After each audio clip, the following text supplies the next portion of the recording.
আসসালামু আলাইকুম। আসসালাম।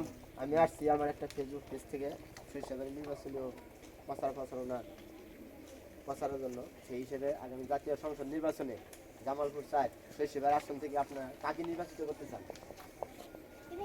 জামালপুর 4 আসনে সরিষাবাড়ির আমরা ধানের শীষের পক্ষে আছি। ফরিদুল কবির তালুকদার শামীম ভাইকে আমরা ধানের শীষে ভোট দেবো ইনশাল্লাহ। আমি বর্তমান যে কোনো জায়গায় যাইতেছি খালি ধানের শীষ আর ধানের শীষ আর শামীম তালুকদার। আসলে শামীম তালুকদার সে লুক হিসাবে কেমন? এই নির্বাচন সামনে রেখে আমরা এটা বলতে পারি যে তারুণ্যের প্রথম ভোট ধানের শীষের পক্ষে হোক। এই হিসাবে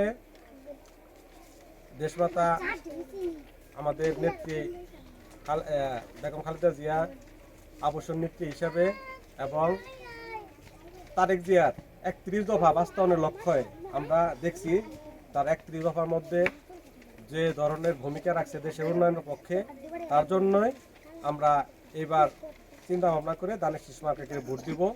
শামীম ভাই সরিষাবাড়ি 4 আসনে এমপি জানা হয়, এজন্য আমাদের প্রথম ভোট আমরা ধানের শীষের পক্ষে ইনশাল্লাহ দিব। ইনশাআল্লাহ।